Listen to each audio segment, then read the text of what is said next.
भगवान का एक भी कृत्य अशास्त्रीय और गलत नहीं है।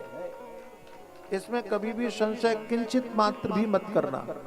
और फिर भी यदि आपको समझना हो तो कभी भी यही मीरा रोड में, काशी मीरा में अपना छोटा सा आश्रम है, आप कभी भी आ जाना और आ करके जब भी समझना हो कि ये लीला हमको समझाओ कि भगवान ने ये कैसे सही किया, क्या सही किया, मैं समझाने के लिए उपस्थित हूँ।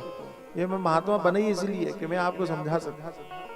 गुरुजनों ने हमको इसीलिए तैयार किया कि आपकी शंका, और वो भी मनमाने ढंग से नहीं, शास्त्रीय प्रमाणों के आधार पर। देखो ये तो बात आप भी मानते हो, संसार में एक बात किसी के कहने से कोई बात गलत नहीं हो जाती। हम ये देखते हैं कि सबने क्या माना, सबने क्या कहा। भारतीय संस्कृति के जितने भी हमारे ऐतिहासिक महापुरुष हुए हैं, उन सभी महापुरुषों को जब उन शास्त्रों में कुछ गलत नहीं लगा तो एक दो मूर्खों के कहने पर हम शास्त्रों को गलत कैसे मान लेंगे भला? ये तो आप भी समझते हो। अच्छा एक बात बताओ, आप जिस घर में रह रहे हो उसमें आपके माता पिता हैं, आपके पति हैं, आपकी पत्नी है, आपका पुत्र है, आपकी पुत्री है, आपका परिवार है, वर्षों से आप उनके साथ में रह रहे हो।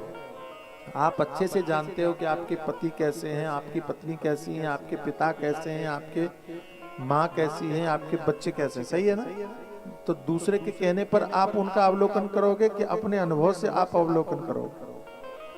मेरे से कोई पूछे तो मैं कहूंगा कि मैंने जैसा अनुभव किया है मैं उसके आधार पर व्यक्ति का अवलोकन करूंगा। किसी दूसरे के कहने पर मैं अपने ही परिवार पर शंका, निरर्थक शंका नहीं करूंगा। बात आ रही समझ? किसी के कहने पर मैं क्यों भड़कूं?